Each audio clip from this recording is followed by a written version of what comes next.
I never thought a single night in a small mountain town could change everything, but that's exactly what happened.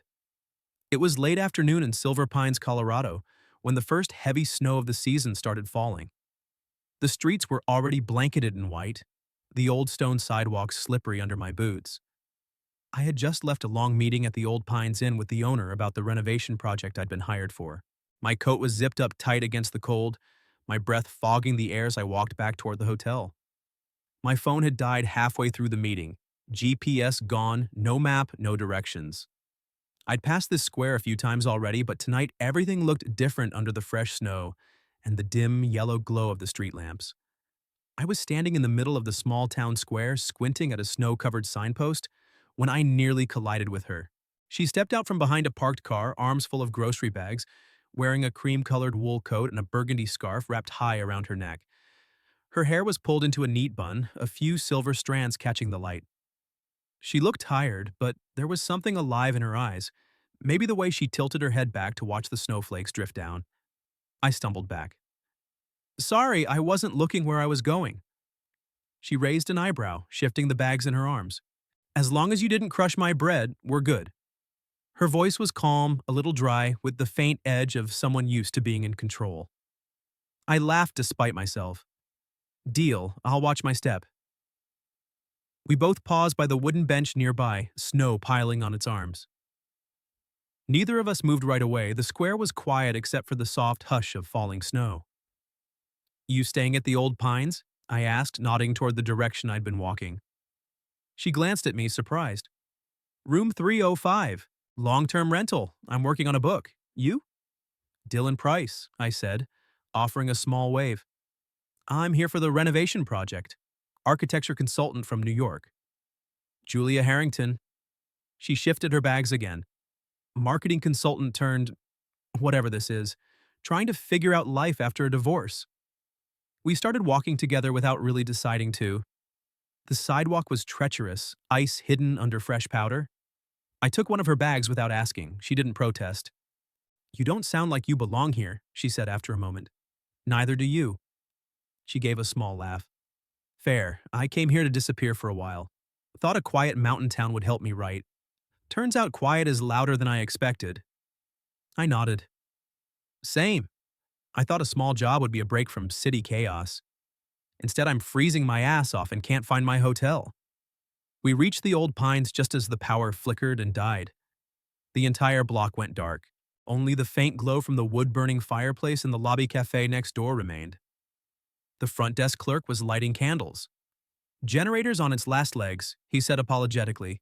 Room 305 still has the gas fireplace working. The rest of the building is going to get cold fast. I sighed. My room was on the third floor. No heat, no power, dead phone. I'd be sitting in the dark all night. Julia looked at me, then at the clerk. My room's the only one with heat. If you want, you can stay until the power comes back. Just until then. I hesitated. I don't want to impose. You won't be sleeping in the hallway, she said simply. Come on. I followed her up the stairs, carrying her bags and mine. The hallway was already cold. Inside room 305, the gas fireplace was already lit, casting warm orange light across the walls. It was small but cozy, books stacked on the desk, a laptop closed beside them, a half-finished mug of tea on the nightstand. She kicked off her boots, spread a thick blanket over the sofa, and motioned for me to sit. Make yourself comfortable, I'll get the cocoa. I sat, feeling strangely out of place, and yet oddly at ease. She handed me a mug of instant hot chocolate she'd made from packets in her grocery bag. We sat in silence for a while, watching the flames. Eventually, I broke it. So, book about what? About starting over, she said quietly. About what happens when the life you built stops fitting. About how sometimes you have to lose everything to remember who you are. I nodded slowly. I get that. I came here thinking a change of scenery would fix things. Turns out the scenery's nice, but the problems followed me. We talked for hours about bad meetings in New York, about lonely business trips, about birthdays spent alone with takeout and a single candle. We laughed at stupid stories. The time I accidentally locked myself out of a client's penthouse in nothing but boxers. The time she gave a presentation with mascara running down her face after crying in the bathroom. The room grew colder as the night deepened. The fireplace was struggling. I gave her the sofa. I curled up on the rug near the hearth. But the cold seeped through anyway. Around 3 in the morning, she whispered, "Dylan? Yeah? I know this sounds ridiculous, but I'm freezing. Would it be okay if I came under your blanket? Just to stay warm?" My heart slammed against my ribs. I swallowed. "Yeah, of course, it's big enough." She hesitated, then slid under the blanket beside me. We lay there, stiff at first, careful not to touch. Then slowly the warmth between us grew. Her breathing evened out. Mine did too. At some point in the night, her hand brushed mine. She tensed, started to pull away. I didn't move. Neither did she. When morning light filtered through the curtains, she woke first. I felt her shift, felt her freeze when she realized how close we were. I opened my eyes. Our gazes locked for a long second. Awkward, surprised, something else I couldn't name. "Good morning," I said quietly. "Morning," she whispered back. We both sat up slowly. She smoothed her hair. I folded the blanket. "Thanks," she said, "for not making this weird." "Thanks for trusting me," I replied. We didn't say anything else, but as I gathered my things and stepped toward the door, I felt it.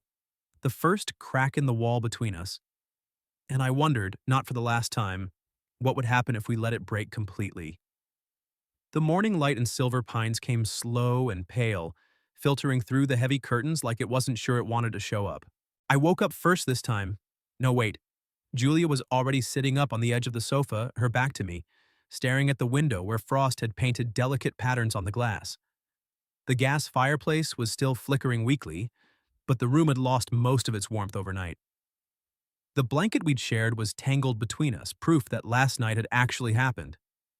I stayed still for a second, watching her.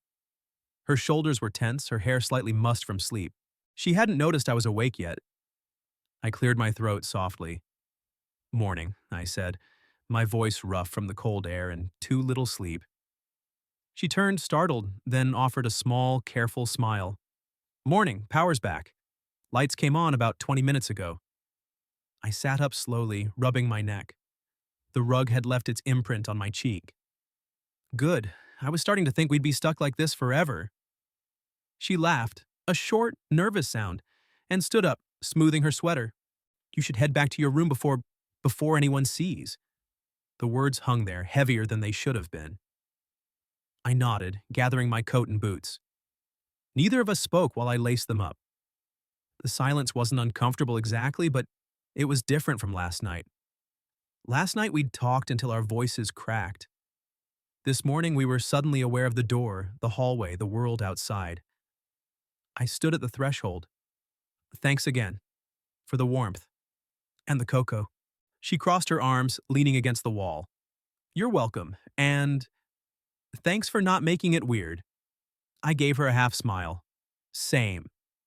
Then I stepped out. The hallway was already alive with the sounds of a hotel waking up, doors opening, muffled voices, the faint hum of the heater kicking on. I walked toward the elevator, but before I reached it, I felt eyes on me. Two older women were sitting in the alcove near the stairs, cups of coffee in hand, chatting quietly. When I passed, they stopped. One of them tilted her head. "You're the young man from 305 last night, aren't you?" she asked, voice sweet but sharp. I paused. "Yeah, power was out. Had to wait it out." The other woman raised an eyebrow. "In her room?" I forced a chuckle. "It was the only one with heat. Nothing more." They exchanged a look I didn't like. "Of course, dear," the first one said. "Just people talk." I nodded stiffly and kept walking. My face burned. Down in the lobby, the front desk clerk was resetting the computer. He glanced up as I passed. "Morning, Mr. Price. Everything okay after the outage?" "Fine," I said. "Thanks." I headed toward the cafe next door for coffee, needing something to do with my hands. That's when I saw her again. Julia, already at a corner table, staring into her mug like it held answers. She looked up as I entered. Our eyes met across the room. For a second, it felt like last night again. Easy, warm. Then she looked away quickly, back to her coffee. I ordered black coffee and sat at the counter pretending to check emails on my dead phone, which I'd plugged in upstairs. But I could feel the shift in the air. A couple at the next table whispered, glancing toward Julia, then toward me. The barista handed me my cup with a sympathetic smile that made my stomach twist. When I finally left the cafe, Julia was gone. I walked back to the hotel alone, snow crunching under my boots, replaying every moment of the night before. The laughter, the stories, the way she'd hesitated before sliding under the blanket, the way her hand had brushed mine in the dark. And now this sudden, invisible wall. By lunchtime, the whispers had grown legs. I overheard it outside the hardware store while picking up supplies for the renovation. That architect boy stayed in the older woman's room all night. She's what, 50? He's barely 30. Poor thing probably needed company. I clenched my jaw and kept walking. Later that afternoon, I saw Julia in the hotel lobby. She was checking something on her phone, standing near the fireplace. I approached slowly. "Hey," I said. She looked up, startled. "Hey." A beat of silence. "People are talking," I said quietly. She nodded, lips pressing into a thin line. "I know. I heard it too. I didn't say anything to anyone." "I know you didn't." Her voice softened. "But it doesn't matter. They'll make up whatever story they want." I shifted my weight. "Does it bother you that much?" She met my eyes then, really met them. "It bothers me that one night of kindness turned into this. I've spent years trying not to care what people think. And here I am, caring again." I didn't know what to say, so I just stood there with her, watching the fire crackle. After a long moment, she sighed. "Maybe we should just keep our distance for a while until the gossip dies down."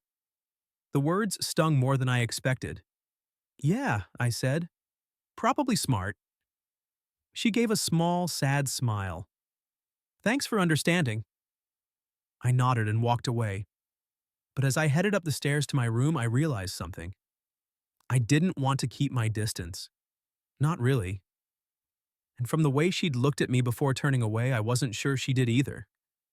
The whispers didn't take long to grow legs in Silver Pines. By the second day, what started as curious glances had turned into full conversations people didn't bother lowering their voices for. I was in the hotel lobby grabbing a coffee from the machine when I heard it clearly for the first time. Two women, locals probably in their 60s, were sitting by the fireplace knitting and talking like it was the most natural thing in the world. "Heard she let that young architect stay the whole night in her room. Room 305, the one with the fireplace." The other woman clicked her tongue. "At her age, 50-something? And he's what, barely 30? Poor thing probably just wanted company." I froze, cup halfway to my mouth. They didn't see me standing there, or maybe they did and didn't care. I set the coffee down untouched and walked out into the snow without a word. Later that afternoon, I was meeting with the hotel owner in his office to go over blueprints when his phone buzzed. He glanced at it, frowned, then looked at me. "Some guests are uncomfortable," he said carefully. "They're asking questions about you staying in another guest's room during the outage." I stared at him. It was the only room with heat. "Nothing happened." "I know that," he replied, rubbing his temple, "but people talk. And in a town this small, talk turns into reputation fast." I left the meeting with a knot in my stomach. I wasn't embarrassed for myself. I'd done nothing wrong, but the thought of Julia hearing this garbage made me furious. I found her later in the small bookstore across from the hotel. She was standing in the travel section, flipping through a guide to Colorado trails, but her eyes weren't focused on the pages. When I walked in, she looked up and gave a tight smile. "Hey," I said quietly. "Hey." She closed the book. "You okay?" "Not really." I glanced around, no one else in the aisle. "They're talking about us, loudly." She exhaled slowly. "I know, I heard it at the cafe this morning. The older woman and the young architect. Like we're characters in some soap opera." Her voice was calm, but I could see the strain around her eyes. The woman who'd laughed with me all night was gone. In her place was someone bracing for impact. I stepped closer. "I didn't say a word to anyone, I swear." "I believe you," she said. "But it doesn't change anything. People see what they want to see." We stood there in silence for a moment, the smell of old paper and coffee surrounding us. Then she asked, voice low, "Did you tell anyone?" The question hit like a slap. No, why would I? She looked away. I don't know, I've been the subject of gossip before. After the divorce. It's exhausting. I felt my jaw tighten. So, you think I'd add to it? She met my eyes again, softer this time. No, I don't think that. I'm just tired. We walked out together into the cold. Snow was starting to fall again, fat flakes drifting lazily. We didn't speak until we reached the hotel steps. I think we should keep our distance, she said finally. At least until this blows over. The words stung more than the wind. Yeah, I managed. Probably best. She nodded, then turned to go inside. But before she disappeared through the doors, she paused. Dylan. Yeah? Thank you for last night, really. It meant more than you know. I watched her walk away, the door closing softly behind her. That evening, the rumors reached a new level. I was in the hotel bar nursing a beer when a group of locals at the next table started laughing. One of them, a guy I recognized from the hardware store, leaned over. So, architect boy, he said, loud enough for the whole bar to hear. You cozy up with the fancy writer lady?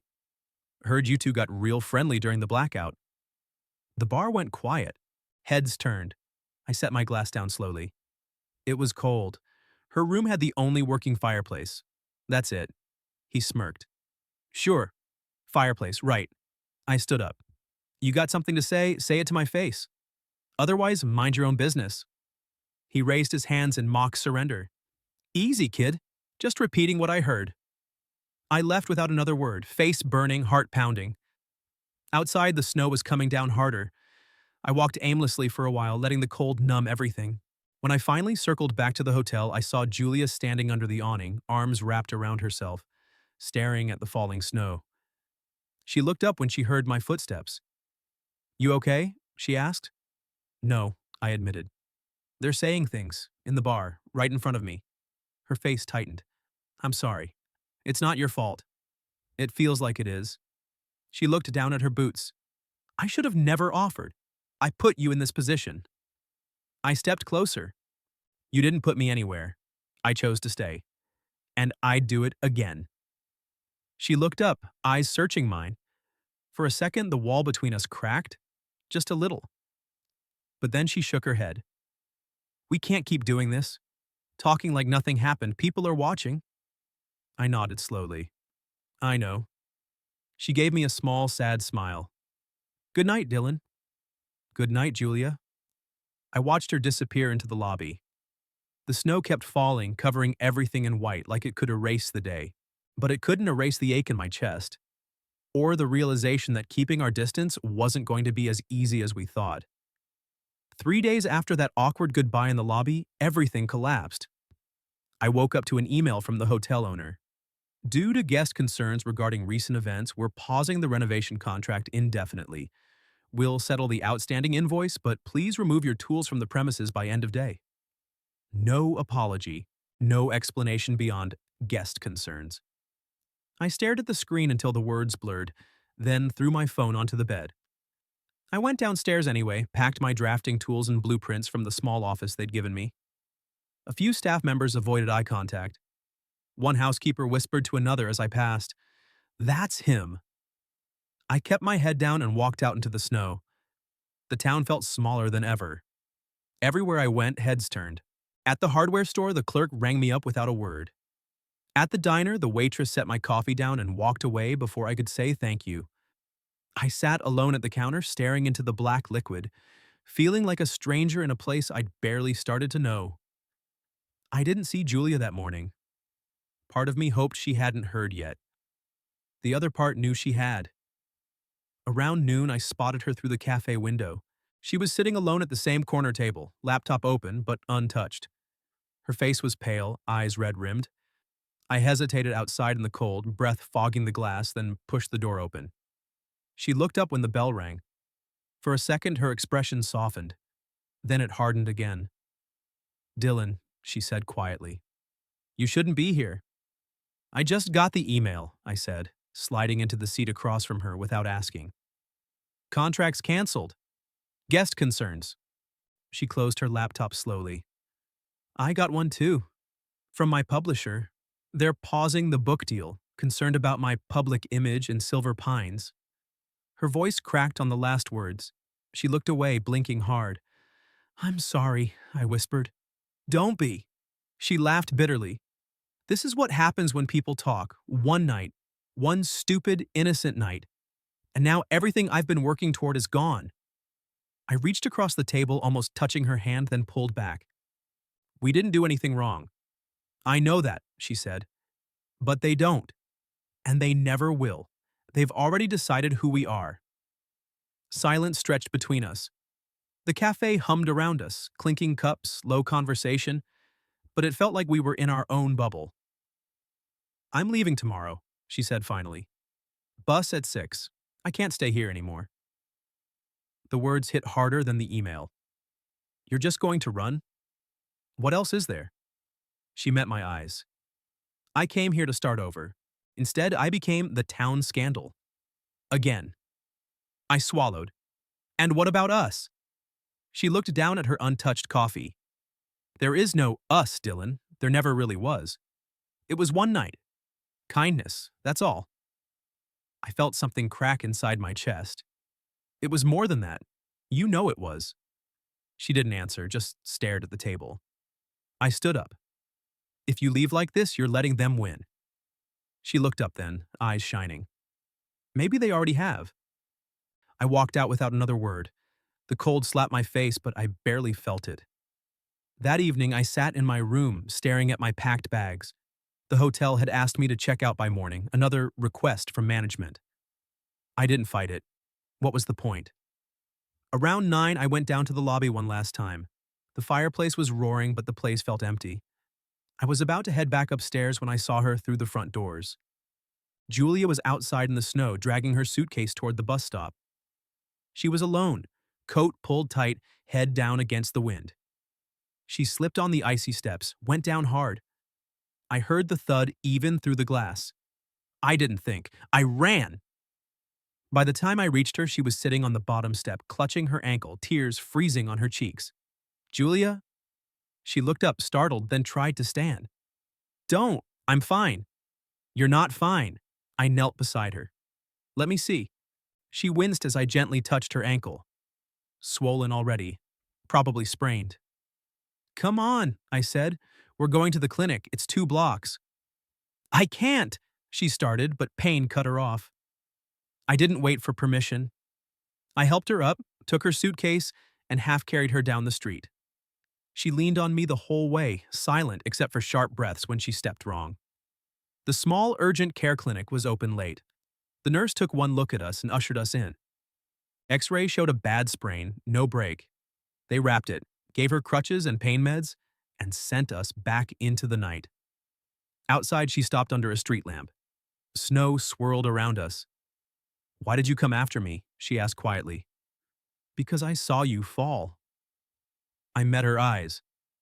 And because I couldn't let you leave like that. She looked down at the crutches, then back at me. Tears welled up again. I'm so tired, Dylan. Tired of being judged. Tired of running. Tired of pretending one night didn't mean anything. I stepped closer. It meant something to me. She searched my face. Even after everything, the rumors, the lost contracts, the looks, especially after everything. For a long moment, neither of us moved. Snow landed on her eyelashes, melted on her cheeks. Then she whispered, I don't want to leave. I exhaled, relief flooding through me. Then don't. She laughed through tears. I have nowhere else to go tonight, and I can't even walk. I smiled for the first time in days. My room's still paid through tomorrow, and it has heat. She hesitated, then nodded. Okay. We walked, slowly, back to the hotel. She leaned on me the whole way. No one said a word when we passed the front desk. Maybe they saw the crutches, maybe they saw something else. In my room, I helped her sit on the bed. She looked exhausted, vulnerable, beautiful. Thank you, she said softly. I sat beside her. We're not done talking, but tonight, let's just rest. She leaned her head on my shoulder. Tonight, she agreed. And for the first time since that first night, the silence between us wasn't heavy. It was full of possibility. The next morning, the snow had stopped. Sunlight broke through the clouds for the first time in days, weak but determined, turning the white world outside into something almost hopeful. I woke up on the small sofa in my room. Julia had taken the bed after insisting she couldn't let me sleep on the floor again with her ankle wrapped like that. She was already awake, propped against the headboard, staring at her phone with a small frown. "Morning," I said, sitting up and rubbing my eyes. She looked over. "Morning. I just emailed my publisher, told them I'm staying. The book's on hold, but I'm not leaving." I blinked. "You're serious?" She nodded slowly. Running didn't feel right, not this time. I exhaled, relief washing over me like warm water. Good. We didn't talk much after that. She showered, carefully, with the crutches propped against the wall, and I went down to the lobby to get us both coffee. When I came back, she was sitting by the window looking out at the town. The crutches were leaning against the chair. "I talked to the cafe owner this morning," she said without turning. "She's looking for someone to help with their social media and events. Nothing glamorous. Just posting photos, organizing book clubs, that kind of thing." I said yes. I set the coffees down. "You're staying for a barista job?" She laughed.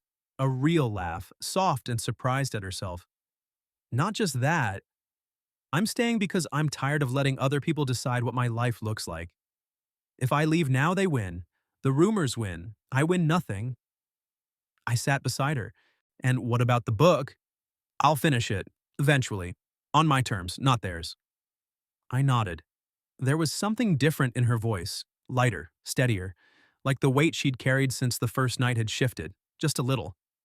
The hotel let me stay another week while I figured things out. The renovation contract was dead, but word got around that I knew my way around old houses. A couple of locals, older folks with creaky Victorian homes, asked if I could help with repairs. Nothing big. Just fixing porches, replacing windows, patching roofs before the next storm. I said yes to all of it. The pay was small, the work honest. For the first time in years, I wasn't chasing deadlines or impressing clients. I was just working, and it felt good. Julia moved to a small furnished apartment above the cafe. Ground floor, no stairs, easier on her ankle. She started posting pictures of the town, snow-covered streets, the old bookstore, kids sledding in the park. People liked them. Comments came in. Some were kind, some weren't. She didn't delete the mean ones, she just kept posting. We didn't see each other every day at first. We were careful. But Silver Pines is small. We ran into each other at the market, at the post office, on the sidewalk. Each time the conversation lasted a little longer. A coffee turned into an hour turned into dinner at the diner. Dinner turned into walks, slow ones because of her ankle, under street lamps that glowed gold against the snow. One evening, about 2 weeks later, we sat on the porch of her apartment building. The sky was clear, stars sharp overhead. Snow crunched softly under passing boots. She had a blanket over her lap. I had mine. We weren't touching, but we were close enough that the warmth between us felt familiar. "I still think about that night," she said quietly. "Me too." She smiled. "The blanket. The cocoa. The way I asked if I could crawl under your covers like some scared teenager." I chuckled. "I still think about how you laughed at yourself for being shy like a 20-year-old." She shook her head. "I was terrified. Not of you. Of what it meant. Of what people would say. Of what I would feel." I looked at her. "And now?" "Now." She exhaled, breath fogging the air. "Now I realize that night wasn't the problem. It was the best thing that happened to me in years. Because for once I let someone in. No walls, no expectations, just warmth." I reached over and took her hand. She didn't pull away. "I'm glad I knocked on the wrong door that night," I said. "Or it's almost the wrong door." She laughed softly. "Me too."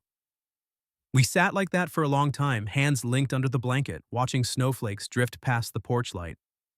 Silver Pines kept talking, of course it did, but the whispers changed over time. Some people smiled when they saw us together. Others just nodded. A few still frowned.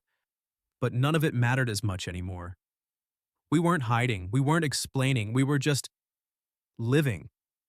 And somewhere along the way, that one misunderstanding, the night we shared a blanket because the power went out, became the beginning of something neither of us had expected. Something real, something worth staying for.